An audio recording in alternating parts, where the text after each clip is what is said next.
Freaky Friday স্টোরিজে আজ আপনি শুনবেন লেখক সুরজিৎ ঘোষের কাহিনী শালবনির বৌরানী। আজকের গল্প পাঠ এবং গল্পের সূত্রধারে রয়েছি আমি সায়ন্তন।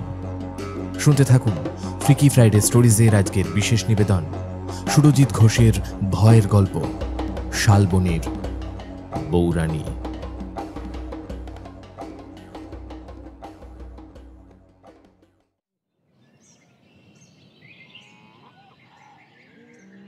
তুমি এটা কি বলছো পিয়ালি? তোমার বলা কথা শুনে আমি যে আমার নিজের কানকে বিশ্বাস করতে পারছি না। বাস্তবটা কঠিন হলেও তাকে মানতে হয় রৌনক, তুমিও এটা মেনে নাও। আর আমি তোমার সাথে একেবারেই মজা করছি না, কেবলমাত্র শেষবারের মতো তোমায় জানিয়ে দিতে এলাম।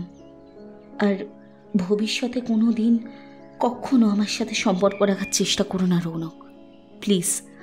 না না পিয়ালি, শোনো শোনো, তুমি এমনটা করতে পারো না, কিছুতেই পারো না। আমাদের এতদিনের ভালোবাসা, এতদিনের প্রেম সবকিছু এক লহমায় শেষ করে দিতে পারো না তুমি। আর কোনো কিছুই করা আমার পক্ষে সম্ভব নয়, সব কিছু একেবারে হাতের বাইরে বেরিয়ে গেছে। তাই জন্য বলছি, তুমি আমাকে ভুলে যাও আর অন্য কাউকে নিজের জীবন সঙ্গিনী হিসেবে বেছে নাও। জীবন সঙ্গী হিসেবে বেছে নাও বলে কি আর বেছে নেওয়া যায়? কি বাজারের বিক্রয়যোগ্য কোনো জিনিস নাকি যে পকেট থেকে টাকা বের করবো আর তা কিনে নেবো? তাহলে তো আমার আর কিছুই বলার রইল না, তুমি যা ভালো বোঝো তাই করো। রৌনক, সন্ধ্যা নামছে, এবার আমাকে বাড়ি ফিরতে হবে। আমি এলাম, আর ভবিষ্যতে কখনো আমার সাথে যোগাযোগ করার চেষ্টা করো না, প্লিজ। ভালো থেকো। আচ্ছা পিয়ালি, অন্তত শেষবারের মতন একটা প্রশ্নের উত্তর দিয়ে যাও। আমার আমার আমার অপরাধটা কি? হ্যাঁ, কেন তুমি আমাকে এইভাবে নিজের জীবন থেকে দূরে সরিয়ে দিলে? আমি তোমার কথা আমার মা বাবাকে বলেছিলাম, কিন্তু তারা কিছুতেই তোমাকে জামাই হিসেবে মেনে নিতে রাজি নন। তারা আমার জন্য অন্য সম্বন্ধ ঠিক করেছেন। এমনকি সামনের মাসেই আমাদের বিয়ে, আর মাত্র কিছুদিন বাকি রয়েছে হাতে। যার সাথে আমার বাবা মা বিয়ে ঠিক করেছেন তাদের অনেক টাকা পয়সা, নাম যশ খ্যাতি প্রতিপত্তি সব কিছুই অঢেল আছে। কিন্তু রৌনক, তুমি বিশ্বাস করো, আমি একেবারে এই টাকা পয়সার জন্য তাকে বিয়ে করতে রাজি হইনি। বিয়ে করতে রাজি হয়েছি অন্য একটা কারণে। আমার মা স্পষ্ট জানিয়ে দিয়েছেন, আমি যদি তাদের পছন্দ পাত্রকে বিয়ে না করি তাহলে তিনি আত্মহত্যা করবেন এবং তার মৃত্যুর জন্য দায়ী থাকব শুধুমাত্র আমি। আমি জানি আমার মা ঠিক কিরকম জেদি স্বভাবের মানুষ। তিনি একবার যখন এ কথা বলেছেন, তার কথার অমান্য হলে সত্যি তা বাস্তবে ঘটিয়ে ছাড়বেন।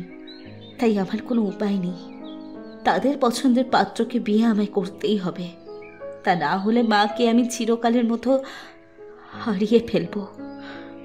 আর আমি আমার মাকে ভীষণ ভালোবাসি রৌনক, কখনোই চাই না আমার মা আমার জন্য মারা যান। তাহলে আমি নিজেকে আজীবন ক্ষমা করতে পারবো না। তাছাড়া তোমার কথা আমি কিভাবেই আর বলবো? এখনো পর্যন্ত একটা চাকরি জোগাড় করতে পারলে না, সামান্যই কয়েকটা টাকার পৌরোহিত্য করে আর কিছু ছেলে পড়িয়ে কখাল চলবে বলতে পারো? আর আমার ভবিষ্যৎ একেবারে অনিশ্চিত হোক, তা খুব স্বাভাবিকভাবেই আমার অভিভাবকরা চান না। তার জন্যই আমাকে তাদের সিদ্ধান্তে রাজি হতেই হলো। বিদায়, পারলে আমাকে ভুলে যাও। বিদায় জানিয়ে যখন পিয়ালি চেয়ার ঠেলে উঠে গেল, তখন গোলাকার থালার মতো কমলা রঙের সূর্যটা নদীর নীল জলরাশি রাঙিয়ে তুলে ডুবে যাচ্ছে। ক্রমশ একটু একটু করে পশ্চিম দিগন্তে পড়ন্ত বিকেলের একচিলতে গোধূলি আলোয় পিছন ফিরে চলে যাওয়া পিয়ালিকে কি অপূর্ব অভূতপূর্ব মোহময়ী দেখতে লাগছে। নদীর বুক থেকে উঠে আসা ঠান্ডা কনকনে শীতল বাতাসের দাপটে একেবারে যেন কাঁটা দিয়ে উঠছে রৌনকের সমস্ত শরীর। আজ এরকম যে কিছু একটা ঘটতে চলেছে তা সে আগেই আন্দাজ করতে পেরেছিল, কারণ শেষের কদিন ধরে পিয়ালি তার সাথে একেবারেই ভালোভাবে কথাবার্তা বলেনি, ঠিকঠাকভাবে মেলামেশা করেনি, কেমন যেন সব সময় দূরে দূরে থেকেছে। রৌনক ভেবেছিল পিয়ালি হয়তো তার ওপর কোনো কারণে সামান্য রেগে গেছে কিংবা অভিমান করে আছে, কিন্তু বিষয়টা যে এতটা গুরুতর তা ঘুণাক্ষরেও কল্পনা করতে পারেনি ছেলেটা। রৌনকের চোখের সামনের দৃশ্যপটগুলো ক্রমশ ঝাপসা হয়ে এলো। দু চোখের কোণ দিয়ে গড়িয়ে পড়ল টলটলে জলের ফোঁটা। ভাবলেশহীন মুখে নদীর পাড়ের একটা ফাঁকা বেঞ্চে বসে রইল সে, শুধুমাত্র একলা, একাকী। মেয়েটা হাঁটতে হাঁটতে কখন যেন একসময় মিলিয়ে গেল অন্ধকারের সাথে। রৌনকের বুক ঠেলে উঠে আসতে চাইল একটা দীর্ঘ হতাশার চিৎকার, কিন্তু কোনো রকমে নিজেকে সামলে নিল সে। রৌনক চক্রবর্তীর সাথে পিয়ালি পোদ্দারের সম্পর্কটা আজ থেকে ঠিক 3 বছর আগেকার। প্রথম দিকে তাদের সম্পর্ক বন্ধুত্বের হলেও পরবর্তীকালে তা ক্রমশ প্রেমের দিকে টান নিয়েছে। ধীরে ধীরে গভীর হয়েছে তাদের সম্পর্ক, যেটা কিনা আজ পিয়ালি এক ধাক্কায় ভেঙে দিয়ে চলে গেল। ইছামতি নদীর ধারের ছোট্ট এই সবুজ উদ্যান তাদের অত্যন্ত পছন্দের জায়গা। রৌনক এবং পিয়ালি বিভিন্ন সময় এই জায়গায় এসে একত্রিত হয়েছে। যে মনোরম উদ্যান এতদিন ধরে রৌনকের কাছে স্বপ্নের মতো মনে হতো, আজ সেই উদ্যানই তার কাছে সাক্ষাৎ নরকের মতো লাগল। নদী পাড়ের সরু পিচ রাস্তার 2 ধারে দাঁড়িয়ে থাকা প্রকাণ্ড ল্যাম্পপোস্টগুলোতে একে একে আলো জ্বলে উঠল। সামান্য মৃদু ঘোলাটে আলো ছড়িয়ে পড়ল অন্ধকারাচ্ছন্ন পরিবেশে। রৌনক চক্রবর্তী ছোটবেলা থেকেই অনাথ, গুরুদেবের আশ্রমে প্রতিপালিত শিশু। গুরুদেবের ছত্রছায়ায় থেকে সে অনেক রকমের তন্ত্রমন্ত্র সহ বিভিন্ন বিদ্যা রপ্ত করেছে। এছাড়াও রৌনক চক্রবর্তী পৌরোহিত্যের কাজ করে এবং কিছু ছোট ছোট বাচ্চা ছেলে মেয়েদের টিউশন পড়ায়। এমনভাবেই তার দিন চলে যায়। গুরুদেব, আশ্রম আর পিয়ালি, এই নিয়েই ছিল তার ছোট্ট জগৎ। আজ সেই সমস্ত কিছু কেমন যেন লণ্ডভণ্ড তোলপার হয়ে গেল। রৌনক চোখের জল মুছে উঠে শটান দাঁড়ালো। সে নিজের মনেই বলে উঠল, না না, এভাবে ভেঙে পড়লে একেবারেই চলবে না, আমাকে কঠিন হতে হবে। গুরুদেব বলেন বিপদের সময় একেবারেই ভেঙে পড়তে নেই। আমি বরং একটু খোঁজ খবর নিয়ে দেখি কোন ছেলের সাথে পিয়ালির মা বাবা ওর বিয়ে ঠিক করেছে, সেই ছেলেটা কতটা ওর উপযুক্ত। যদি সত্যিই সে পিয়ালির উপযুক্ত হয় তাহলে আমি কোনো রকমভাবে ওদের মাঝে এসে বাধা দেওয়ার চেষ্টা করব না, কিন্তু সেই ছেলেটা যদি পিয়ালির উপযুক্ত না হয় তাহলে আমি পিয়ালিকে বোঝাতেই হবে। এ কথা মনস্থির করে রৌনক হাঁটতে আরম্ভ করল বাড়ির উদ্দেশ্যে।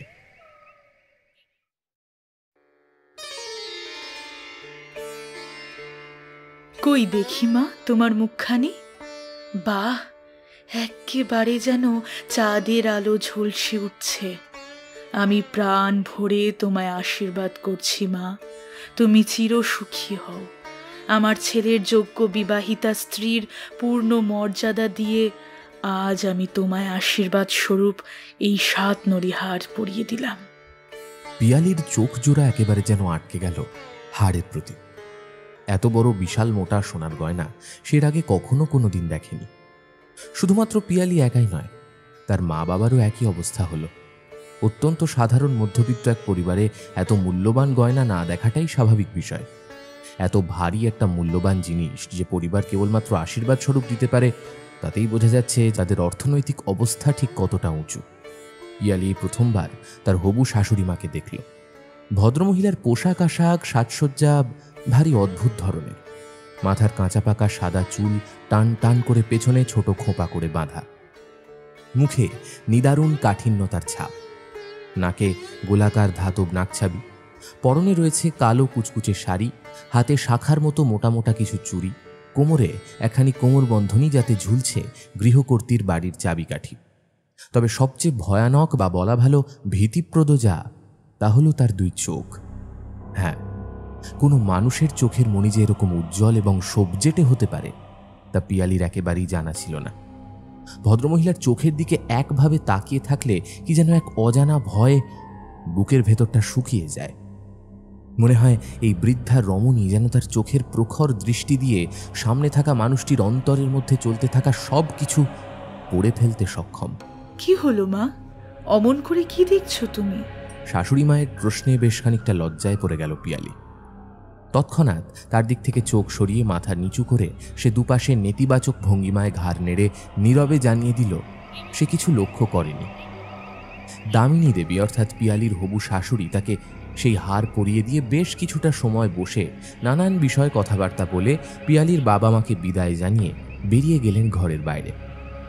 পিয়ালি এসে দোতলার বারান্দায় দাঁড়াতেই এক প্রকার চমকে উঠল। তাদের বাড়ির ঠিক বাইরে একটা গাছের আড়ালে দাঁড়িয়ে আছে কেউ একজন। পিয়ালি বাবাকে ডাকতেই যাচ্ছিল, ঠিক এমন সময় গাছের অন্তরালে দাঁড়িয়ে থাকা ব্যক্তিটি আত্মপ্রকাশ করে হাতের ইশারায় তাকে নিচে নেমে আসার অনুরোধ জানালো। পিয়ালি দেখল এ আর কেউ নয়, তার প্রেমিক রৌনক। আশীর্বাদী হারখানা সাবধানে খুলে রেখে মা বাবার কাছে মিথ্যে অজুহাত দিয়ে সে নিচে নেমে এলো। কি হলো? এরকম অসময় তুমি আমার বাড়ির সামনে কি করছো? আমি তো তোমাকে বলেছিলাম যে আমার সঙ্গে যোগাযোগ করার কোনো চেষ্টা করবে না। পিয়ালি, শোনো শোনো, আমি তোমাকে একটা অত্যন্ত জরুরি কথা বলতে এখানে ছুটে এসেছি, আর সেই কথাটা তোমার জন্য জানা অবশ্যই দরকার। জরুরি কথা? তা কি জরুরি কথা শুনি। পিয়ালি, তোমার সাথে যে ছেলেটার বিয়ে হতে চলেছে সে একেবারেই ভালো ছেলে নয়, তার অনেক বদনাম রয়েছে। কী সব গোপন বিদ্যা নিয়ে নিয়মিত চর্চা করে সে। আমি লোক লাগিয়ে অনেক টাকার বিনিময়ে খবরগুলো সংগ্রহ করেছি। তুমি তুমি তুমি ওকে বিয়ে করো না, তাহলে তোমার জীবনটা পুরোপুরি নষ্ট হয়ে যাবে। ছি রৌনক, ছি! আমি ভাবতেও পারছি না যে তুমি কেবলমাত্র ঈর্ষান্বিত হয়ে আমার বিয়ে ভাঙার জন্য এই সমস্ত বানিয়ে বানিয়ে মিথ্যে কথা বলছো। ছি, তোমার থেকে অন্তত এটা আশা করিনি। না পিয়ালি, আমি আমি আমি তোমাকে বানিয়ে একেবারেই মিথ্যে কথা বলছি না। সেরকম হলে তুমি নিজেও একটু খোঁজ খবর নিয়ে দেখো, কিংবা তোমার বাবাকে বলো বিয়ের আগে অন্তত একবারের জন্য হলেও ভালো করে তিনি যেন খোঁজ খবর নেন। থামো, আর একটাও কথা বলবে না। তুমি এক্ষুনি এখান থেকে চলে যাও। আমি যেন আমার বাড়ির ত্রিসীমানায় আর তোমার ছায়া দেখতে না পাই। দয়া করে আমার কথাগুলো শোনো পিয়ালি, আমি তোমাকে যা বলছি তা একেবারেই মিথ্যে কিংবা বানিয়ে বলা কোনো কথা নয়। কীভাবে বোঝাই, এভাবে চলে যেও না, তাহলে তুমি নিজের বিপদ নিজে ডেকে আনবে। এই বিয়েটা কখনোই শুভ হবে না। রৌনকের শেষের বলা কথাগুলো একসময় অস্পষ্ট হতে হতে মিলিয়ে গেল অন্ধকারের মধ্যে। মুখের ওপর দরাম শব্দ করে দরজাটা বন্ধ করে দিল পিয়ালি। তারপর সে উঠে এলো নিজের ঘরে। রৌনকের কথায় সে এতটুকু বিশ্বাস করবে না। ছেলেটা তার ক্ষতি চায়, কেবলমাত্র তাকে না পাওয়ার কারণে সেই সব কথা বানিয়ে বানিয়ে মিথ্যে বলছে, যাতে এই বিয়ে পিয়ালি ভঙ্গ করে দেয়। কিন্তু না, পিয়ালি তার মা বাবার মতের বিরুদ্ধে গিয়ে কাজ কিছুতেই করতে পারবে না। আজ বাদে কাল যার বিয়ে, তার এসব কথা মনে আনাও পাপ। সে এখন শুধুমাত্র নিজের আগামী জীবন, তার হবু স্বামী এবং তাদের বৈবাহিক সাংসারিক সম্পর্ক নিয়ে ভাববে।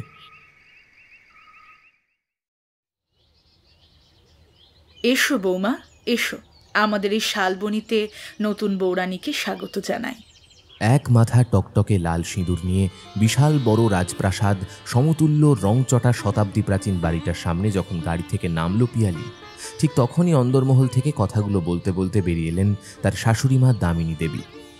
আশীর্বাদের দিনে কিংবা কাল বিয়ের সময় তাদের বাড়িতে ভদ্রমহিলা ঠিক যেরকম কালো শাড়ি পরেছিলেন, আজও একই রকমের কালো কুচকুচে একটা শাড়ি পরে রয়েছেন তিনি। পিয়ালি কিছুতেই বুঝতে পারল না যে তিনি কেন সবসময় এমন কালো রঙের শাড়ি পরে থাকেন। সচরাচর কোনো শুভ অনুষ্ঠানে কালো রঙের কাপড় মানুষ পরে না, অথচ তার শাশুড়ি সম্পূর্ণ বিপরীত। যদিও এই সব কিছু এক প্রকার কুসংস্কার, তবুও পিয়ালি এই প্রশ্ন কখনোই জিজ্ঞেস করার সাহস পায়নি। দামিনী দেবীর মাথার কাঁচা পাকা চুল সুবিন্যস্ত করে পেছনে ছোট্ট খোঁপার মতন করে বাঁধা, কপালে একটা বড় গোল কালো টিপ, চোখের তলায় মোটা করে লাগানো আছে কাজল, মুখে সুচালো হাসি আর সবুজ চোখের দৃষ্টি অতীব উজ্জ্বল। পিয়ালির বুকটা একেবারে যেন মোচড় দিয়ে উঠল। কি সাংঘাতিক হাড় হিম করা দৃষ্টি তার শাশুড়ির। গা যেন একেবারে শিরশির করে ওঠে, অন্তরের অন্তঃস্থলে পর্যন্ত কাঁপুনি ধরে যায়। গতকাল রাতে বিয়ের আসরে মাত্র কয়েক ঘন্টার জন্য স্বামীকে চোখের দেখা দেখার সুযোগ পেয়েছিল সে। তারপর তার স্বামী বিয়ে করে কোথায় যে মায়ের সাথে গাড়ি নিয়ে বেরিয়ে গেল তা এখনো জানে না পিয়ালি। গতকাল বিয়ের আসরে পিয়ালি বেশ লক্ষ্য করেছে তার শ্বশুরবাড়ির বিয়ের যাবতীয় নিয়ম রীতিনীতির মধ্যে বিস্তর ফারাক রয়েছে। দামিনী দেবী নিজে দাঁড়িয়ে থেকে পুত্র এবং পুত্রবধূর বিয়ে শেষ করেছিলেন। তারপর বিয়ের অনুষ্ঠান শেষ হলে তিনি ছেলেকে সাথে নিয়ে বেরিয়ে আসেন, তারপর আর ফিরে যাননি। আজ সকালে পুবের আলো ফুটলে পিয়ালি সম্পূর্ণ একা নিজের যাবতীয় জিনিসপত্র নিয়ে শ্বশুরবাড়ির গাড়িতে করে এসে উপস্থিত হয় তার নিজের শহর ছেড়ে বহু দূরের এই নির্জন জনমানবহীন প্রান্তে। হ্যাঁ, জায়গাটা নির্জন জনমানব শূন্য প্রান্ত বলাই চলে অনায়াসে। ভৌগোলিক অবস্থান অনুযায়ী পুরুলিয়ার একেবারে শেষ সীমান্তে শালবনী অবস্থিত। চারদিকে কাঁচা মাটির রাস্তা, আর রাস্তার দুধারে দাঁড়িয়ে রয়েছে বিশাল আকাশ ছোঁয়া গাছের সারি। তবে বিশালাকার গাছের মধ্যে সবচেয়ে প্রথমে নজরে পড়ে অধিক পরিমাণে শাল গাছ। সেই কারণেই হয়তো এই জায়গাটার নাম শালবনী। বাড়ির সদর দরজার চৌকাঠ গোড়া এসে দাঁড়ানো মাত্রই দামিনী দেবী বরণ করে নিলেন নববধূকে। ঘরের ভেতর থেকে এবার বেরিয়ে এলো তার স্বামী প্রলয়নাথ তালুকদার। পিয়ালি এতক্ষণে বুঝতে পারল যে গতকাল রাতে বিয়ের পর শাশুড়িমা তার পুত্রকে নিয়ে নিজের বাড়িতে ফিরে এসেছিলেন। বৌমা, তোমার বাবা মাকে আমি বলে এসেছি যে আমাদের বাড়িতে কিছু বিশেষ নিয়ম প্রচলিত আছে। বিয়ের পরপরই নতুন বউয়ের বাড়ি থেকে কোনো আত্মীয় স্বজন, এমনকি তার মা বাবাও আসে না এখানে। তোমার কোনো অসুবিধা হবে না। এখন থেকে এটাই হলো তোমার নিজের বাড়ি। তোমার সব সুখ দুঃখ, হাসি কান্না সব কিছু সাক্ষী হবে এই বাড়ি। এককালে আমাদের পরিবার এই শালবনির নাম করা জমিদার বংশ ছিল। যদিও এখন কালের নিয়মে সেই সব কিছু বিলুপ্ত হয়ে গেছে, কেবলমাত্র এই প্রাসাদ সমতুল্য বিরাট জমিদার বাড়ি এবং বিপুল পরিমাণ ধন সম্পদ এখনও রয়েছে। আমাদের বাড়িতে যেই বউ হয়ে আসে তাকে এখানকার স্থানীয় মানুষেরা বৌরানীর সম্মান দেয়। এতদিন পর্যন্ত আমি ছিলাম শালবনির বৌরানী, আজ থেকে তুমি হলে শালবনির নতুন বৌরানী। পিয়ালির ভীষণ রকমের কষ্ট হলো কথা মেনে নিতে যে তার বাবা মা পর্যন্ত তার সাথে একবারও দেখা করতে আসতে পারবে না। পিয়ালি এত বড় হয়েছে, এত আত্মীয় স্বজনের বিয়ে দেখেছে, কিন্তু এরকম আশ্চর্য বা বলা ভালো অদ্ভুত ব্যতিক্রমী নিয়মের কথা সে কখনো কোনোদিন শোনেনি। দামিনী দেবী বরণ সেরে এগিয়ে গেলেন সিংহদুয়ারের দিকে। পিয়ালিও ধীর মন্থর পদক্ষেপে এগোতে লাগল, কিন্তু প্রথম সিঁড়িতে পা রাখা মাত্রই তার গোটা শরীরে কেমন যেন ঝটকা দিয়ে উঠল। এক নিমেষে সমস্ত শরীর কেমন যেন ভার হয়ে গেল। নাকের মধ্যে একটা অতীব বাজে গন্ধ এসে কয়েক সেকেন্ডের মধ্যে তা মিলিয়ে গেল। পিয়ালি বাড়ির অন্দরমহলে প্রবেশ করার পূর্ব মুহূর্তে কি যেন মনে হতে তাকালো একবার পেছন দিকে, আর ঠিক এমন সময় তার মনে হলো একটা শাল গাছের আড়াল থেকে কেউ যেন উঁকি মেরে তার প্রতি নজর রাখছিল।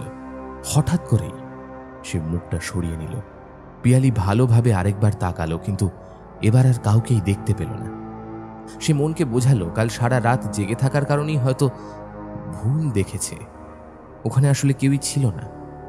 বৌমা, এই হলো আমার ছেলের ঘর। এখন থেকে এটা তোমারও ঘর মা। যাও মা, ঘরের ভিতর গিয়ে একটু পরিষ্কার পরিচ্ছন্ন হয়ে নাও। আমি নিচে গেলাম, খানিক পরে তোমার ঘরে খাবার পাঠানোর ব্যবস্থা করছি। পরিষ্কার হয়ে খাওয়া দাওয়া করে তুমি গোটা বাড়িটা ঘুরে দেখতে পারো। আমাদের এই বিশাল জমিদার বাড়ি ভালো করে ঘুরে দেখতে গেলে গোটা একটা দিন লেগে যেতে পারে। এ বিশাল শতাব্দী প্রাচীন বাড়ি ঘুরে দেখলে কোন জমিদার বাড়ির বৌরানী হয়ে এসেছ তা তুমি উপলব্ধি করতে পারবে।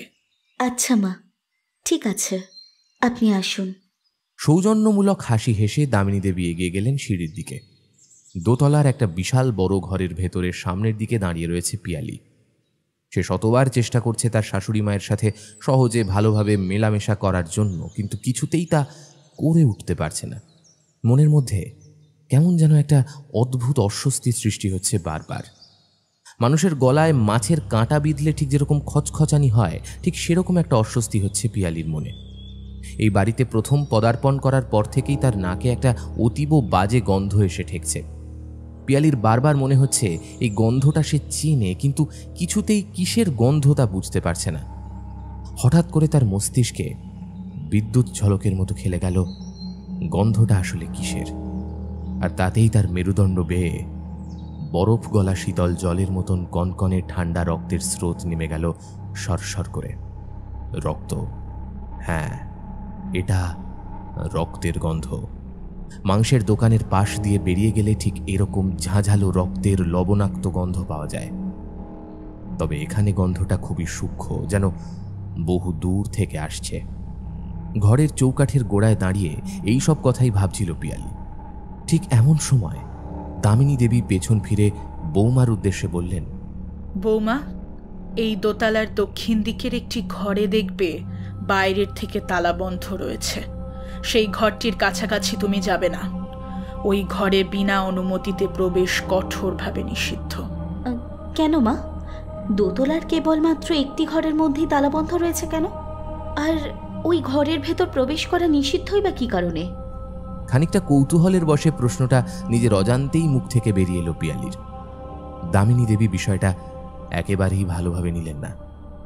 বৌমার প্রতি তীক্ষ্ণ দৃষ্টিতে তাকিয়ে তিনি বললেন, বৌমা, তোমাকে শুধু যেটা বারণ করা হচ্ছে সেটা করো না, তাহলেই হবে।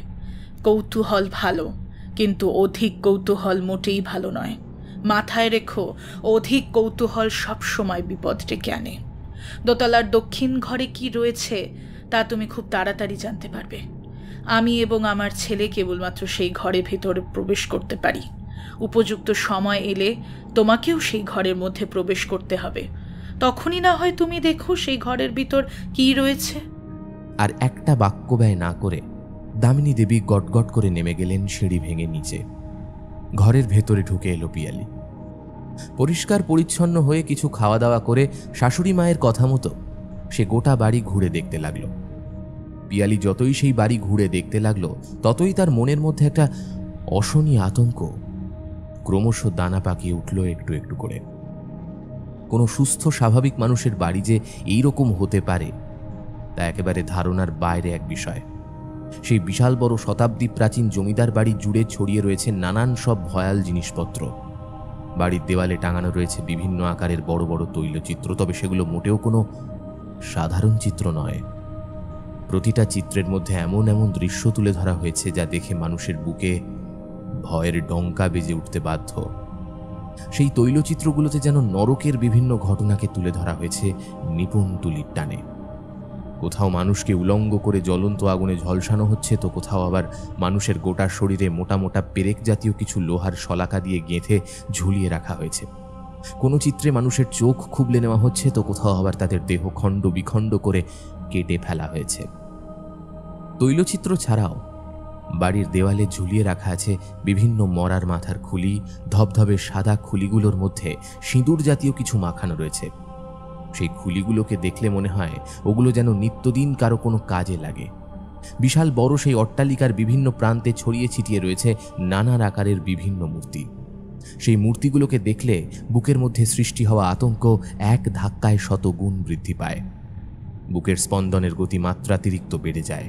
গলা শুকিয়ে কাঠ হয়ে আসে। কালো কুচকুচে পাথরকে খোদাই করে যেন সাক্ষাৎ নরকের কিছু জীবের আকৃতি প্রাণবন্ত করে তোলার অবিরাম চেষ্টা করা হয়েছে। সেই মূর্তিগুলোকে দেখতে ভারী অদ্ভুত, বিভৎস, ভয়াল, ভয়ানক, অতিকায় তাদের চেহারা।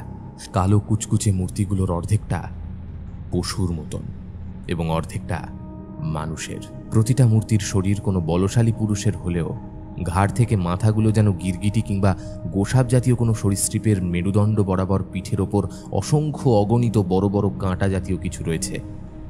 পশ্চাৎভাগে আছে একটা বিশাল বড় মোটা লেজ। লেজের সামনের দিকে বিষাক্ত কাঁটার মতো একটা সূচালো ধাতব জিনিস আটকানো। প্রত্যেকটি মূর্তি একেবারে নগ্ন। কেবলমাত্র কোমরের নিম্নদেশে জড়ানো রয়েছে স্বল্প কিছু বস্ত্র। তবে মূর্তিগুলোর চোখ বড় বেশি জীবন্ত, প্রাণবন্ত। হলুদ কোনো উজ্জ্বল পাথর বসানো আছে চোখের জায়গায়, যার কারণে এমন জলজল করছে সেই জোড়া জোড়া হলদেটে চোখ।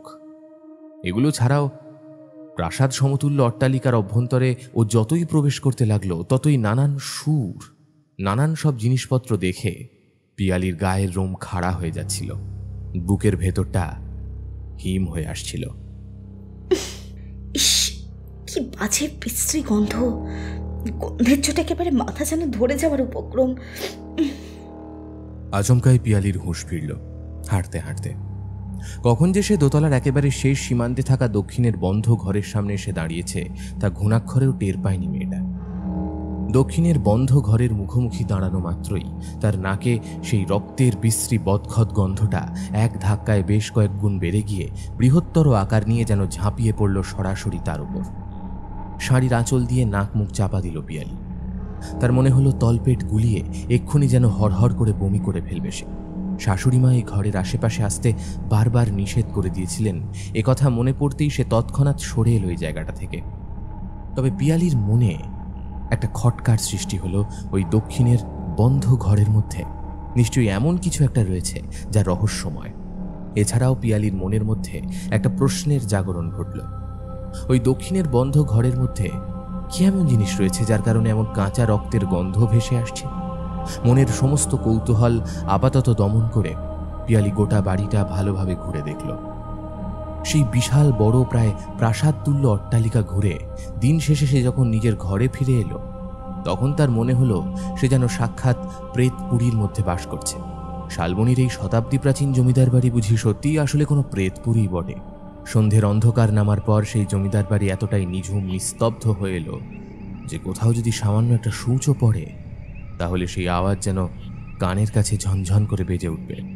এত বড় বাড়ির মধ্যে একটা কথা বলার মানুষ পর্যন্ত নেই। স্থানীয় দু একজন মহিলা বাড়িতে কাজ করতে আসে ঠিকই, কিন্তু তারাও যেন বোবা। পিয়ালিকে খাবার দিতে এসে সেই যে চলে গেল, তারপর আর ফিরে এলো না। এই বাড়ির সব কিছুই কেমন যেন অদ্ভুত, কেমন যেন রহস্যে ঘেরা। পিয়ালির দম বন্ধ হয়ে এলো এই শ্মশানপুরীর মধ্যে সময় কাটাতে। হায় ঈশ্বর, মাত্র কয়েক ঘন্টার মধ্যেই তার যদি এই অবস্থা হয় তাহলে সারাটা জীবন সেই বাড়ির মধ্যে কাটাবে কি করে? তাহলে কি মা বাবার পছন্দের পাত্রকে বিয়ে করে সে জীবনের সবচেয়ে বড় ভুলটা করে বসল? পিয়ালির ভীষণ কষ্ট হলো, খানিকটা অভিমানও হলো মা বাবার প্রতি। তাদের বিয়ের আগে ভালোভাবে জেনে নেওয়া উচিত ছিল যে এই পরিবারের এত অদ্ভুত নিয়ম রীতিনীতি আছে। পিয়ালির চোখের কোণ থেকে বেরিয়ে এলো জলের ফোঁটা। কম্পমান হাতে চোখের জল মুছে জানলা দিয়ে বাইরের দিকে তাকাতেই পিয়ালি চমকে উঠল। অপরাহ্নের আলো একটু একটু করে কমে ক্রমশ সাঁঝের অন্ধকার নেমে আসছে। বাড়ির পেছনের জানলা দিয়ে বাইরের যে বিশাল বড় শালগাছের বাগানটাকে দেখা যাচ্ছে, তার সামনে দাঁড়িয়ে রয়েছে কোনো একজন মানুষ। তবে এত দূরের দোতলা ঘরে বসে পিয়ালি বুঝে উঠতে পারছে না সেই মানুষটা কে। খানিকটা চিৎকার করে পিয়ালি বলে উঠল, কে কে ওখানে? পিয়ালির প্রশ্নের কোনো জবাব দিল না। অন্ধকারের মধ্যে দাঁড়িয়ে থাকা সেই আগন্তুক আধারের সাথে সে যেন মিলিয়ে গেল একেবারে। বিছানার পাশে রাখা টেবিলের ওপর থেকে পানীয় জলের ঢাকনাটা নিচে নামিয়ে রেখে ঢকঢক করে খানিকটা জল খেয়ে সে নিজের মনেই প্রশ্ন করল, কে ছিল ওখানে? এই বাড়িতে প্রথম আসার সময় পেছন ফিরে তাকাতে আমার মনে হয়েছিল কেউ যেন আমাকে দেখছে, কিন্তু তখন আমি তা মনের ভুল ভেবেছিলাম। তবে এখন আমি তো পরিষ্কার দেখেছি সত্যি বাড়ির পেছন দিকে কেউ একজন ছিল। মানুষ একবার চোখে ভুল দেখতে পারে, কিন্তু বারবার নয়। তার মানে ওখানে সত্যি কেউ ছিল। কিন্তু কে দাঁড়িয়েছিল ওখানে? কি তার উদ্দেশ্য? সে কি তবে আমার উপর নজর রাখছে? কিন্তু কেন? আমার উপর নজর রেখে কার কি লাভ হতে পারে? কোনো কি সমস্যা হয়েছে পিয়ালি তোমার? তুমি কি নিয়ে এত চিন্তা করছো? আর এইরকমভাবে দরদর করে ঘামছই বা কেন? পিয়ালি বুঝতে পারেনি যে তার স্বামী প্রলয়নাথ কখন ঘরের ভেতর ঢুকে এসেছে। মুখোমুখি স্বামীকে দাঁড়িয়ে থাকতে দেখে নিজেকে কিছুটা স্বাভাবিক করার চেষ্টা করল পিয়ালি। তবে মনের মধ্যে চলতে থাকা সংশয়ের বিষয়ে সে সামান্যতম কিছু প্রকাশ করল না। শাড়ির আঁচল দিয়ে কপালের ঘাম মুছে স্বামীর উদ্দেশ্যে মৃদু হেসে প্রশ্ন করল, না না, ও কিছু না, আসলে একটু গরম করছিল, তাই জন্যই ঘাম হচ্ছে। আচ্ছা পিয়ালি, এই নাও, এই গরম দুধটা খেয়ে নাও দেখি। মা পাঠালেন, বললেন এই গরম দুধ তুমি যেন খাও। এতে এক জড়িবুটি ওষুধ মেশানো রয়েছে, যা খেলে তুমি শারীরিকভাবে বল পাবে। তোমার শরীরের মধ্যে থেকে সবটুকু ক্লান্তি মুছে যাবে। এখন এই সন্ধ্যের সময় দুধ খাবো? আচ্ছা বেশ, ঠিক আছে, তুমি রেখে যাও, আমি না হয় পরে খেয়ে নেব। এই না না, তোমাকে এখনই খেতে হবে। এখন দুধটা গরম আছে, পরে খেলে ঠান্ডা হয়ে যাবে তো। খাও। আচ্ছা বেশ, দাও। স্বামীর হাত থেকে কাঁসার গ্লাসটুকু নিয়ে এক নিঃশ্বাসে সবটা দুধ খেয়ে ফেলল পিয়ালি। দুধের স্বাদ স্বাভাবিকের তুলনায় একটু যেন অন্যরকম লাগলো তার, কেমন যেন মিষ্টি গোছের। দুধের গ্লাস পাশের টেবিলে নামিয়ে রাখা মাত্রই পিয়ালির মাথাটা ঘুরে গেল। চোখের সামনে দৃশ্যপট এক লহমায় ঝাপসা হতে হতে ক্রমশ কালো হয়ে এলো। জ্ঞান হারানোর অন্তিম মুহূর্তে পিয়ালি শুধুমাত্র দেখল তার স্বামী প্রলয়নাথ তালুকদার তার মুখের দিকে শাপদ পশুর মতো হিংস্র দৃষ্টিতে তাকিয়ে অট্টহাসি হাসছে খলখল করে।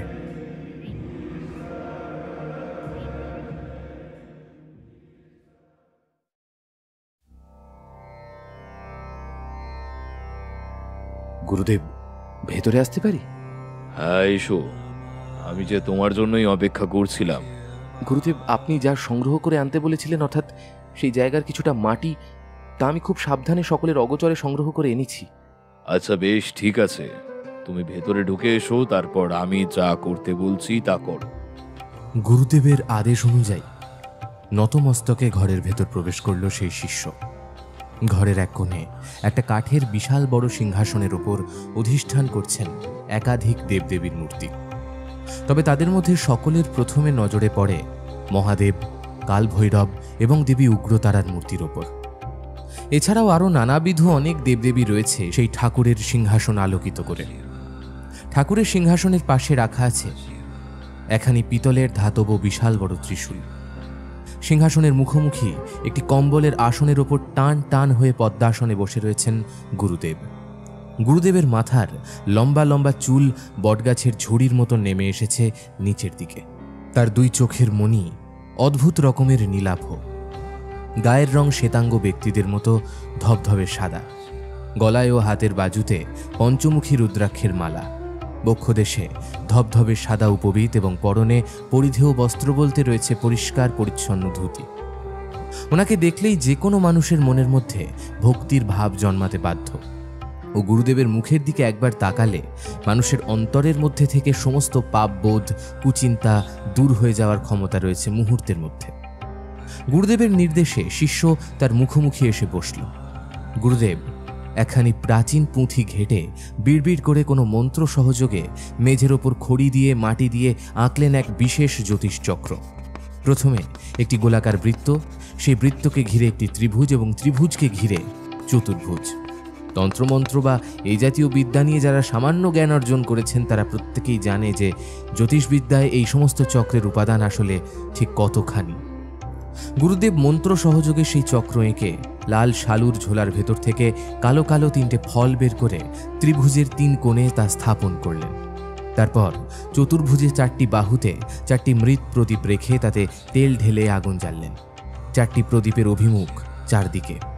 এরপর তিনি শিষ্যের উদ্দেশ্যে বললেন, যেই মাটি তুমি সংগ্রহ করে এনেছো তা বৃত্তের মাঝখানে রাখো। গুরুদেবের কথা অনুযায়ী শিষ্য সংগ্রহ করে আনা মাটি বৃত্তের মাঝখানে রাখা মাত্রই ত্রিভুজের তিনটি কোণে থাকা কালো শুকনো ফল বনবন করে ঘুরতে আরম্ভ করল এবং চতুর্ভুজের চারটি বাহুতে থাকা প্রতিটা প্রদীপের আলো একসাথে নিভে গেল বিনা বাতাসে। গুরুদেবের মুখ জুড়ে কাঠিন্যতার ছাপ নেমে এলো। তার মুখমণ্ডল এতটাই কালো দেখালো যেন আষাঢ়ের মেঘে ছেয়ে গেছে গোটা গগনবক্ষ। কি হলো গুরুদেব, কি বুঝছেন আপনি? যা বুঝছি তা মোটেও কোনো ভালো ইঙ্গিত দিচ্ছে না হে। এই যে সাংঘাতিক জায়গার মাটি, একেবারে যাকে বলে পিশাচের বাসভূমি, তুমি ঠিকই অনুমান করেছিলে। সত্যি মেয়েটার অদৃষ্টে অবিলম্বে গুরুতর বিপদ ঘনিয়ে আসতে চলেছে। নিরীহ মেয়েটা নিজেও বুঝতে পারছে না কোন ভয়ানক সর্বনাশ তার জন্য অপেক্ষা করছে। গুরুদেব, এবার তাহলে আমাদের কি করণীয়? আজ থেকে ঠিক 4 দিন পর অমাবস্যা তিথি। আশা করা যায় সেই অমাবস্যার রাতেই কিছু একটা ঘটনা হবে। না না, আমাদের এখানে এভাবে হাত পা গুটিয়ে বসে থাকলে চলবে না, তাহলে মেয়েটাকে রক্ষা করতে পারবো না কিছুতেই। সে নিজেও জানে না কোন সাংঘাতিক অশুভ অতিলৌকিক শক্তির মাঝে সে গিয়ে আটকা পড়েছে। একেবারেই দেরি করা চলবে না, আমাদেরও সেখানে যেতে হবে। অন্তরালে আত্মগোপন করে যাবতীয় করণীয় কাজ করতে হবে এবং উপযুক্ত মোক্ষম সময় এলে যা করার তা আমি করব। গুরুদেব, ওর কোনো ক্ষতি হয়ে যাবে না তো? বা ওর প্রাণ সংশয়ের কোনো সম্ভাবনা? শিষ্যের মুখের কথা শেষ হওয়ার আগেই গুরুদেব শিষ্যের উদ্দেশ্যে বজ্র কঠিন কণ্ঠে বললেন, কঠিন বিপদের সময় ঈশ্বরকে স্মরণ করতে হয়, এইভাবে ভেঙে পড়ো না। দুর্বল হয়ে পড়লে কিছুতেই চলবে না। এখন কেবলমাত্র ঈশ্বরই আমাদের অন্তিম ভরসা। প্রয়োজনীয় জিনিসপত্রগুলো গুছিয়ে নাও, আমিও আমার তন্ত্রের সব কিছু গোছগাছ করে নিচ্ছি। তারপরেও বেলার দিকে রওনা হব। বাদবাকি কাজ ওখানে গিয়ে অবস্থা অনুযায়ী করতে হবে।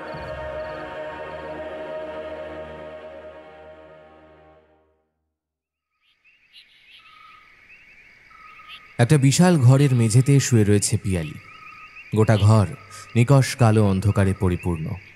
চোখের সামনের সমস্ত দৃশ্যপট অস্পষ্ট, ঝাপসা। গোটা ঘরের মধ্যে বাতাস যেন স্থির হয়ে রয়েছে। ঘরের ভেতরে একটা তীব্র রক্তের গন্ধ মিশে আছে। কাঁচা রক্তের গন্ধ এতটাই উগ্র যে যে কোনো সুস্থ স্বাভাবিক মানুষের শরীর অসুস্থ হয়ে পড়ার জন্য একেবারে যথেষ্ট। পিয়ালির দুই চোখ বন্ধ হয়ে এলো। তার দু চোখের পাতায় কেউ যেন আঠা লাগিয়ে দিয়েছে, তাই ক্ষণে ক্ষণে দু চোখ এইভাবে বন্ধ হয়ে যাচ্ছে। মেঝের মধ্যে শুয়ে থেকে পিয়ালি বোঝার চেষ্টা করলো এটা কোন ঘর, সেই ঘরে আগে এসেছে কিনা। কিন্তু তার মনে হলো না, এ ঘরে সে আগে কখনো প্রবেশ করেনি। আচমকা হঠাৎ করে পিয়ালির মাথার মধ্যে খেলে গেল দোতলার দক্ষিণের বন্ধ দরজার বাইরে দাঁড়িয়ে সে এরকম রক্তের গন্ধ পেয়েছিল।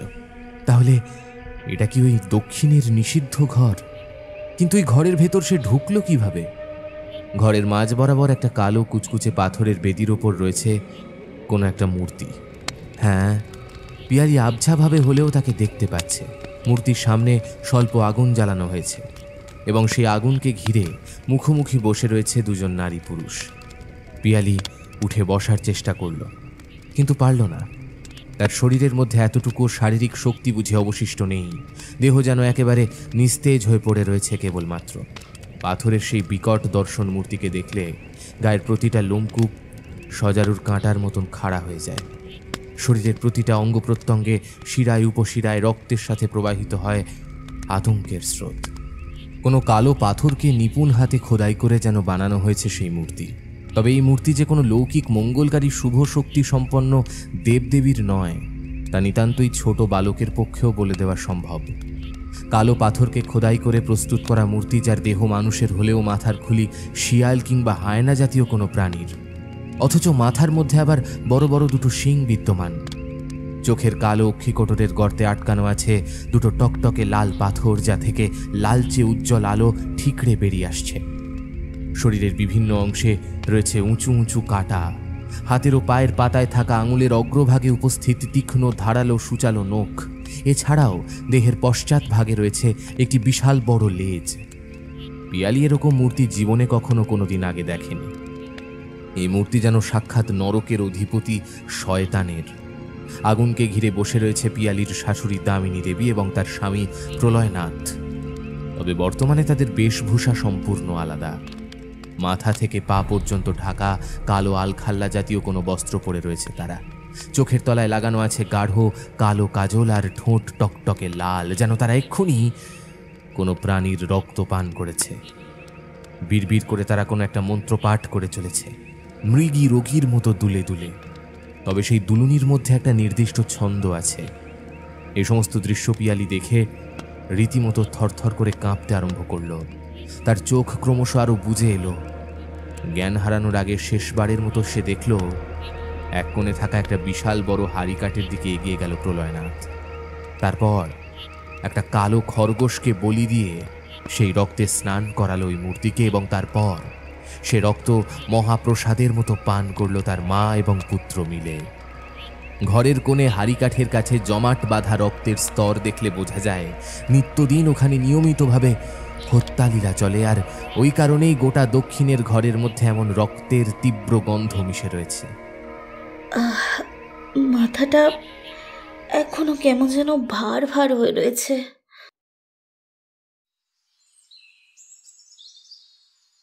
পরদিন বেলা প্রায় 11টা নাগাদ যখন পিয়ালির ঘুম ভাঙল, তখন ধীরে ধীরে কনুইয়ে ভর দিয়ে আধশোয়া অবস্থায় বিছানার মধ্যে উঠে বসল মেয়েটা। বর্তমানে ভীষণ রকমের ভার হয়ে রয়েছে তার মাথা। পাশে রাখা পানপাত্রের ঢাকনা নিচে নামিয়ে রেখে বেশ কিছুটা পানীয় জল খেয়ে সে খানিকটা স্বাভাবিক হওয়ার চেষ্টা করল। চারপাশের প্রতি দৃষ্টি বুলিয়ে বুঝতে পারল নিজের ঘরের বিছানার মধ্যে শুয়ে রয়েছে সে। ধীরে ধীরে গতকাল রাতের সেই ঘটনাগুলো তার পুনরায় মনে পড়তে লাগল। ওই দক্ষিণের বন্ধ ঘর, বিভৎস ভয়ানক পাথরের সেই শয়তানের মূর্তি, শয়তানের পুজোয় অত্যন্ত ব্যস্ত থাকা তার শাশুড়ি ও স্বামী, সর্বোপরি ছোট্ট খরগোশটাকে বলি দেওয়ার পর তার কাঁচা রক্ত যেভাবে চেটে পুটে খাচ্ছিল ওরা, তাতে মনে হচ্ছিল মানুষের মতো দেখতে হলেও প্রকৃতপক্ষে পিয়ালির শাশুড়ি দামিনী দেবী এবং স্বামী প্রলয়নাথ আসলে সাংঘাতিক কোনো নরকের পিশাচ, যারা আকণ্ঠ রক্তপানের আশায় প্রতি রাতে একটি নিরীহ জীবকে বলি দিয়ে সেই রক্ত শয়তানের উদ্দেশ্যে প্রথমে নিবেদন করে, তারপর তারা প্রসাদ রূপে গ্রহণ করে। মাথার চুল খামচে ধরল মেয়েটা। কাল রাতের ঘটনাগুলো সত্যিই বাস্তবে ঘটেছিল নাকি সমস্ত কিছুই তার স্বপ্ন, তা কিছুতেই বুঝতে পারল না। পিয়ালির মনে হলো কাল রাতে সে যা কিছু দেখেছে তা আসলে তার অবচেতন মন স্বপ্নের মাধ্যমে দেখেছে। বাস্তবের মাটিতে দাঁড়িয়ে কখনো এরকম ভয়ানক ঘটনা ঘটতে পারে না, কিন্তু পরক্ষণেই তার আবার এটাও মনে হলো যে কোনো স্বপ্ন কি কখনো এতটা প্রাণবন্ত হতে পারে। মনের মধ্যে এক ভীষণ রকমের অদ্ভুত দোলাচলের সৃষ্টি হলো পিয়ালির। এই সমস্ত ভাবনায় মশগুল ছিল সে। আচমকা হঠাৎ করে তার কানে এলো পায়ের আওয়াজ।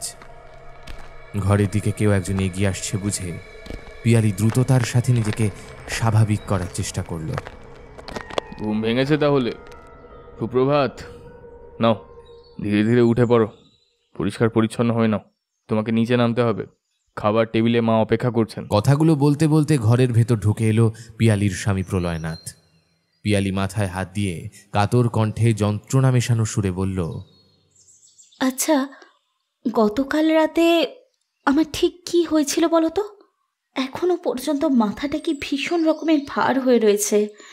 এতটাই যন্ত্রণা করছে যে মনে হচ্ছে শিরাগুলো এক্ষুনি ছিঁড়ে যাবে। কই পিয়ালি, গতকাল রাতে তো তেমন কিছু ঘটেনি। না না, কিছু তো অবশ্যই ঘটেছিল। কাল তুমি দুধ নিয়ে এলে, সেই দুধটা খেয়েই আমি ঘুমিয়ে পড়েছিলাম।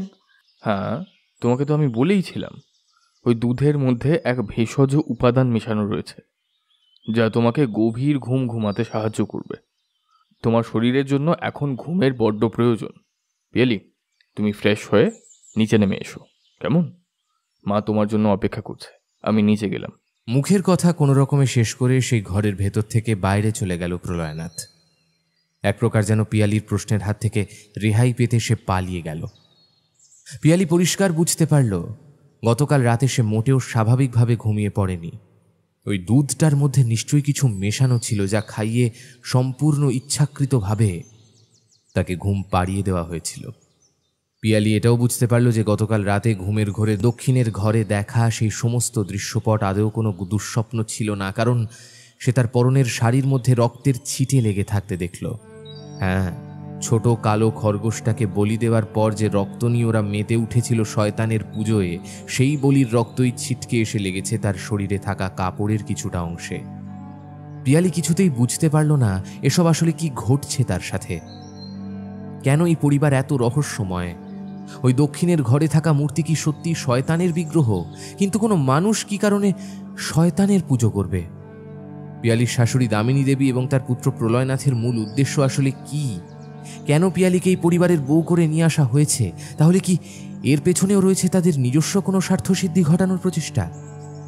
আচমকা হঠাৎ করে পিয়ালির চোখের পাতা তীর তীর করে কাঁপতে আরম্ভ করল। তার মনের মধ্যে ছড়িয়ে পড়ল ভয়ানক রকমের কোনো অমঙ্গলের রসনী। পিয়ালি নিজের মনে মনেই বলল, তার মানে আমার জন্য অপেক্ষা করছে কোনো ভয়ঙ্কর রকমের বিপদ।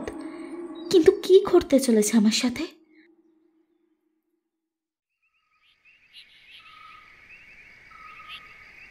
আর একেবারেই আমাদের হাতে সময় নেই। আজ বাদে কাল অমাবস্যা, আর অমাবস্যার রাতেই মেয়েটাকে শেষ করে দেবে ওই পিশাচের দল। মেয়েটাকে জীবিত বেঁচে থাকতে দেবে না ওরা। নিজেদের কার্যসিদ্ধির বিনিময়ে হেন কোনো কাজ নেই যা ওদের করার পক্ষে অসম্ভব। এবার তাহলে আমরা কি করব গুরুদেব? যেভাবেই হোক, যে করেই হোক, ওকে আমাদের রক্ষা করতেই হবে। হ্যাঁ, আমি মানছি নিজের অজান্তে হঠকারিতার বশে সে একটা মস্ত বড় ভুল কাজ করে ফেলেছে, কিন্তু তাই বলে তার প্রাণ চলে যাবে এটা তো কিছুতেই হতে দেওয়া যায় না গুরুদেব। আপনি কিছু একটা করুন, দয়া করে ওকে রক্ষা করুন। মেয়েটার প্রাণ বাঁচানোর দায়িত্ব সম্পূর্ণ আপনার গুরুদেব। ওই মেয়েকে আমি অবশ্যই বাঁচাবো, এ কথা তোমাকে দিচ্ছি।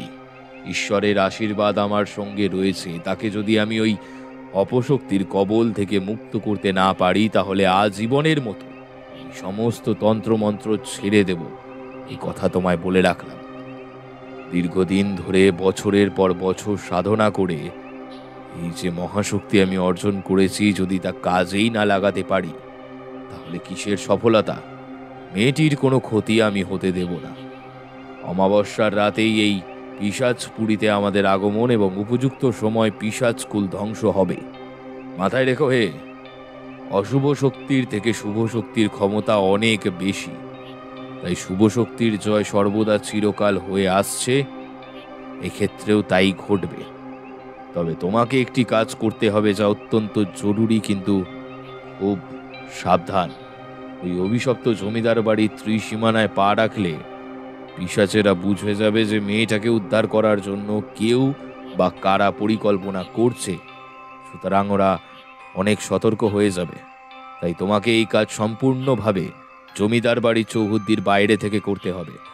আপনি কোনো চিন্তা করবেন না গুরুদেব, আপনি ঠিক যেরকম বলেছেন আমি সেরকমভাবেই কাজ করব। ওই জমিদার বাড়ির ত্রিসীমানায় প্রবেশ করব না, ফলে ওই সকল ভয়ানক মানুষরূপী পিশাচের আমার অস্তিত্ব সম্পর্কে বিন্দু মাত্র অবগত হবে না। বেশ, ঠিক আছে।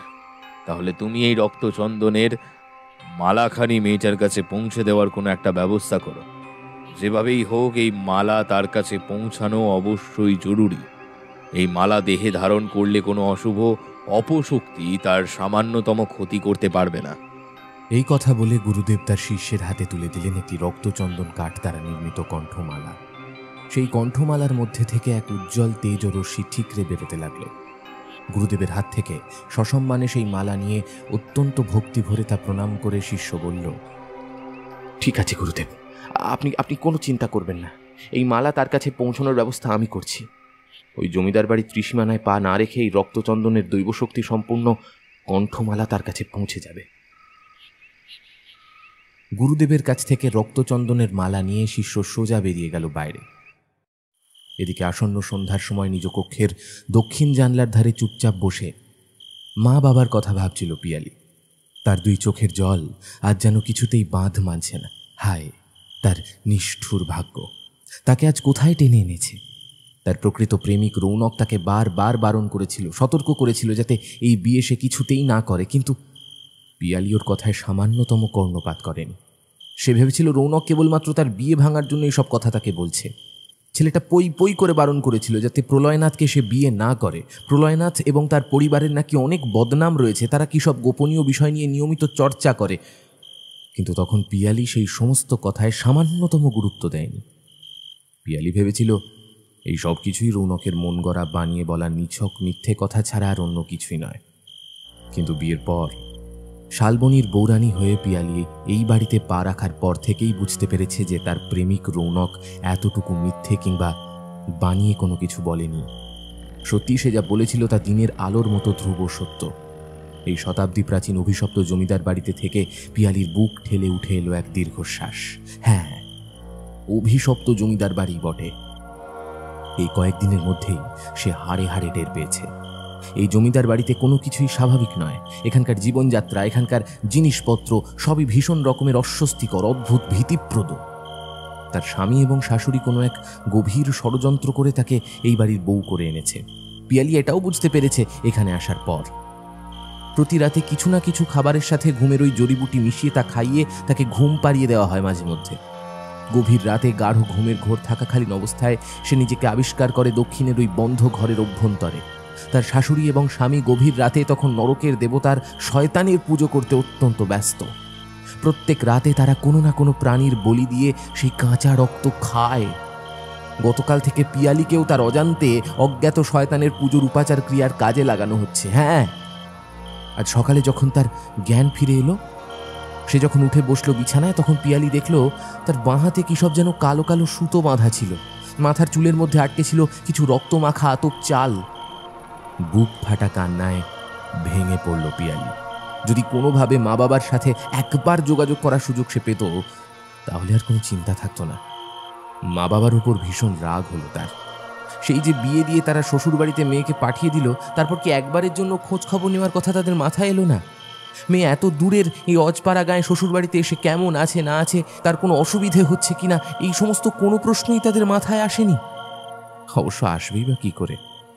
পিয়ালির মা যে তার নিজের মা নয়, দ্বিতীয় পক্ষের সৎ মা।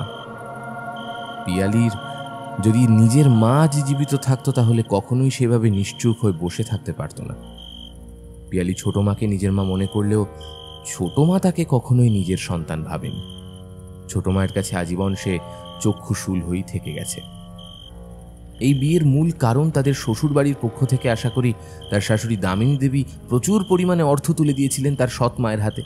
সে কারণেই ছোট মা তার সাথে প্রলয়নাথের বিয়ের প্রস্তাবে রাজি হলো, এবং পিয়ালি যখন তার পছন্দের প্রেমিকের কথা বলে তখন তাতে প্রচণ্ড আপত্তি জানায়। আচমকাই দক্ষিণের জানলা দিয়ে একটা ঢিল মোড়া কাগজ এসে তার গায়ে লাগতেই মৃদু আর্তনাদ করে উঠল পিয়ালি। সেই কাগজ খুলতেই সে দেখল তাতে লেখা আছে, আমি তোমার একজন শুভাকাঙ্ক্ষী বলছি। আমি জানি তুমি কোনো এক সাংঘাতিক বিপদের মধ্যে রয়েছ, তবে ভয় পেও না, নিজেকে শক্ত করো। তুমি একা নও, আমরাও রয়েছি তোমার সাথে। আর এই রক্তচন্দনের মালাখানা তুমি গলায় পরে নিও। এই মালা তোমার দেহে থাকলে তোমার কোনো ক্ষতি কেউ করতে পারবে না। ব্যাস এতটুকুই লেখা আছে, কোনো নাম ধাম কিংবা আর অন্য কোনো বিবরণ কিছুই লেখা নেই। পিয়ালির মনে অনেক প্রশ্নের সৃষ্টি হলেও সে ওই কাগজের লেখা অনুযায়ী রক্তচন্দনের মালাখানা হাতে তুলে নিয়ে তা গলায় পরে নিল। গভীর রাতে পিয়ালির যখন ঘুমের ঘোর কাটল, তখন প্রতি রাতের মতো আজও সে নিজেকে আবিষ্কার করল ওই দক্ষিণের নিষিদ্ধ ঘরের অভ্যন্তরে। ঘরের বিভিন্ন প্রান্তে মোটা মোটা লাল মোমবাতি জ্বালানো, অসংখ্য অগণিত মোমবাতির সোনালি উজ্জ্বল আলোর শিখা ছড়িয়ে পড়েছে সেই বিশাল বড় হল ঘরের মধ্যে। বদ্ধ ঘরের স্থির বাতাসে মিশে রয়েছে দম বন্ধ করা সেই কাঁচা রক্তের উৎকট বিশ্রী গা গোলানো গন্ধ। মাথাটা ভীষণ রকমের ভার হয়ে আছে পিয়ালির, কেমন যেন ঝিমঝিম করছে। শয়তানের বিগ্রহের টকটকে লাল দুই চোখের ভেতর থেকে ঠিকরে বেরিয়ে আসছে উজ্জ্বল আলোর জ্যোতি।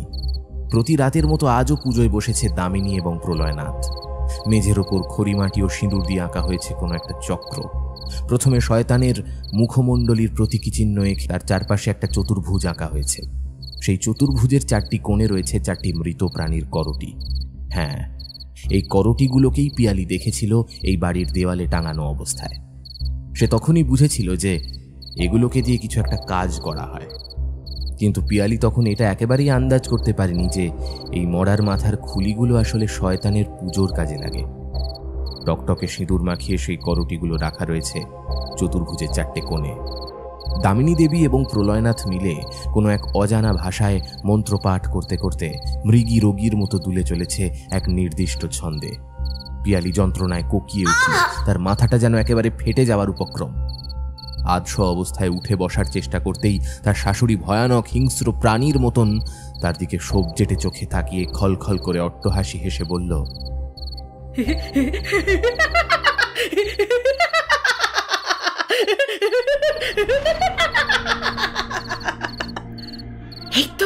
এই তো একেবারে সঠিক সময় বৌবার জ্ঞান ফিরে এসেছে।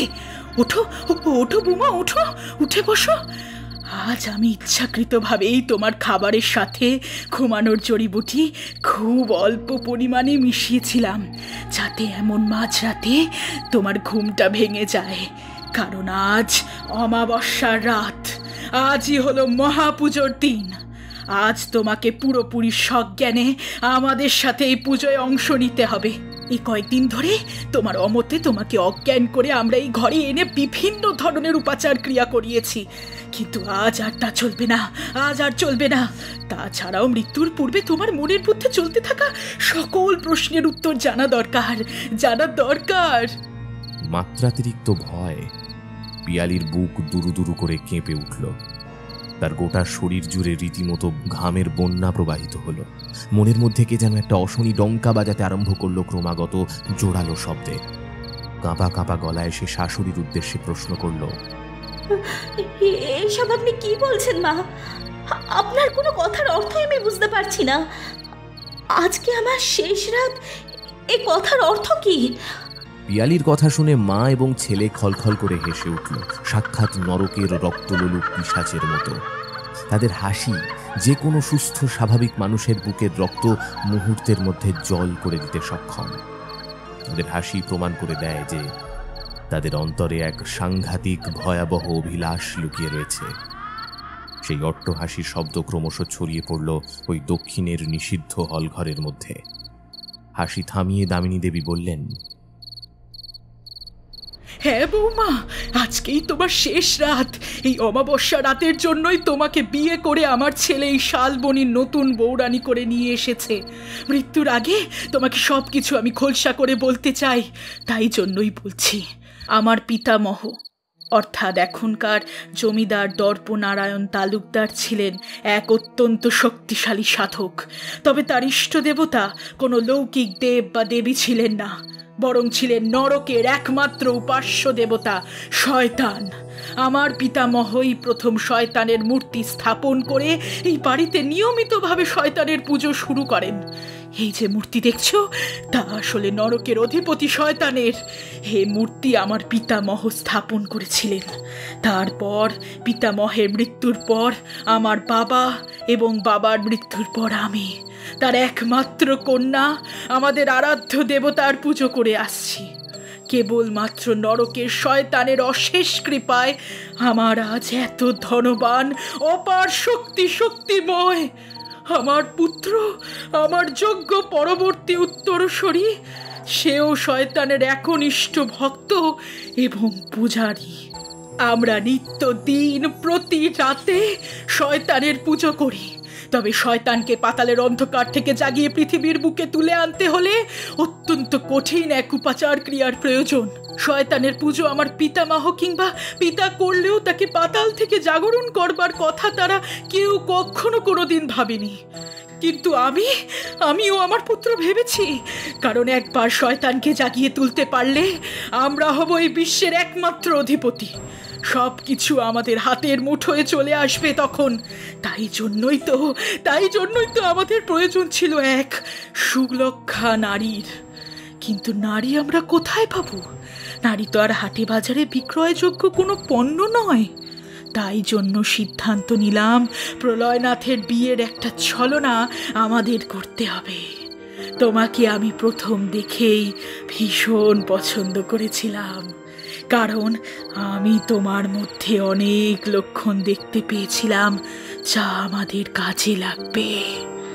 তোমার মতোই একজন উপযুক্তা নারীকে আমাদের বড্ড প্রয়োজন ছিল।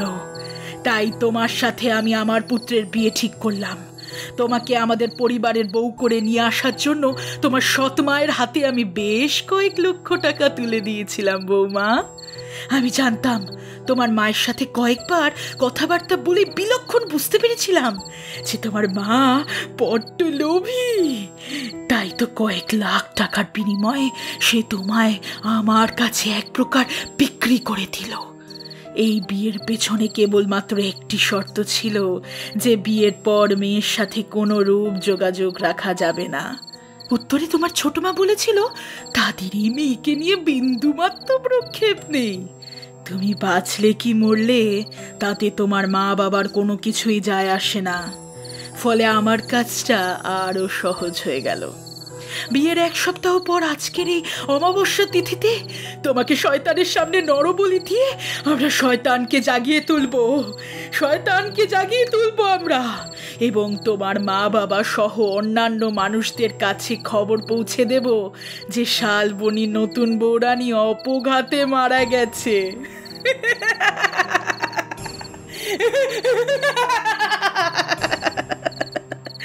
রান্না করতে গিয়ে অসাবধানতায় আগুনে পুড়ে মরেছে সে। তোমার দেহটা কেউ খুঁজেও পাবে না। তুমি এই কয়েকদিনে জানতে পেরেছো নাকি জানি না, আমি এবং আমার পুত্র দুজনেই কাঁচা মাংস এবং রক্ত খাই। শয়তানের পুজোর পর কাঁচা রক্ত এবং মাংসই হলো একমাত্র প্রসাদ।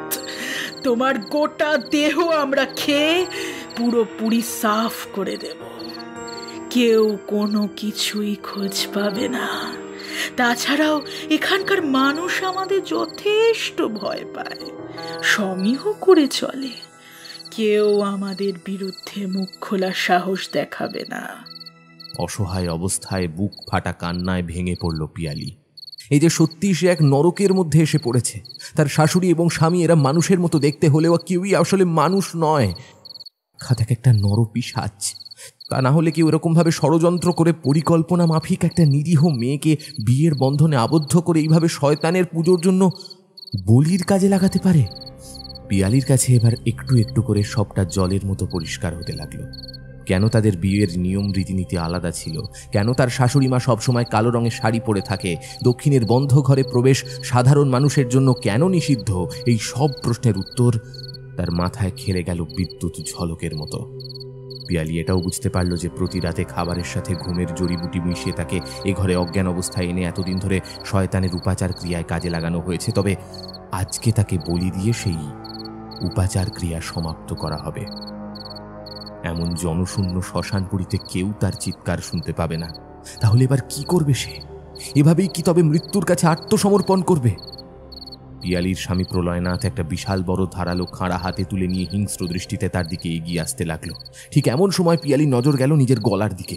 সে কণ্ঠমালা ধারণ করেছিল। সেই রক্তচন্দনের মালাটা এখন ভীষণ রকমের লাল হয়ে রীতিমতো তার মধ্যে থেকে লালচে উজ্জ্বল আলোর আভা বেরোতে আরম্ভ করেছে। সেই মালা নিজে থেকেই ছিঁড়ে প্রতিটা কাঠের গুটি ছড়িয়ে পড়ল পিয়ালির শরীরের চতুর্দিকে।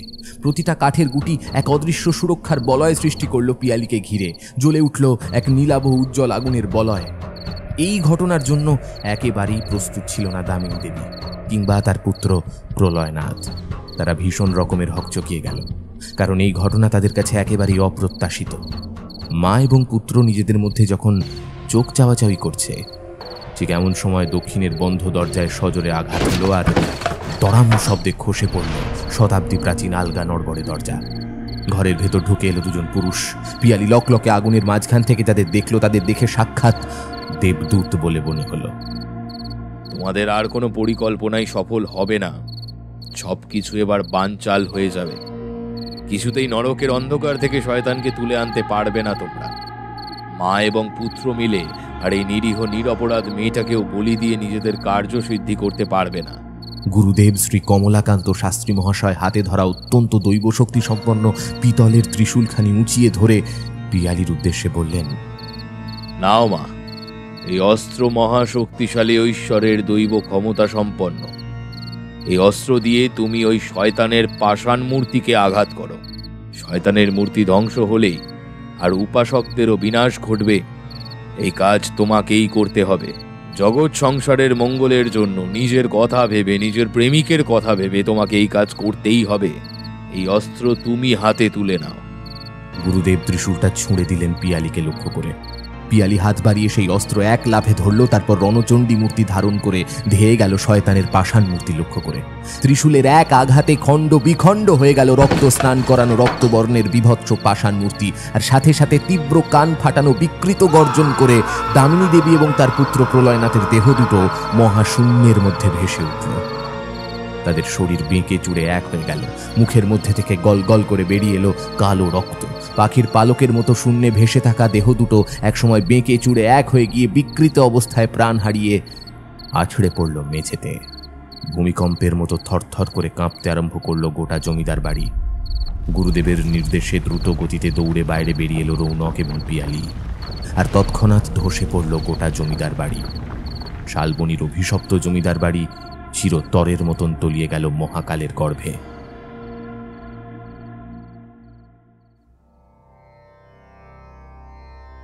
গুরুদেব আশীর্বাদ করে শিষ্য এবং অভাগিনী পিয়ালির দুই হাত এক করে দিলেন। রৌনক নিজের ডান হাতের বৃদ্ধাঙ্গুষ্ঠ কেটে সেই রক্তে রাঙিয়ে দিল পিয়ালির সিথি। রৌনকের প্রকৃত ভালোবাসা আজ পূর্ণতা পেল। গুরুদেবের পদধূলি মাথায় নিয়ে তারা এগিয়ে চলল শহরের উদ্দেশ্যে, নতুন ঠিকানার সন্ধানে, নতুন জীবনের সূচনার লক্ষ্যে।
এতক্ষণ আপনি শুনছিলেন শালবনির বৌরানী, রচনা সুরজিৎ ঘোষ, গল্প পাঠ ও গল্পের সূত্রধার এবং রৌনকের ভূমিকায় ছিলাম আমি, সায়ন্তন।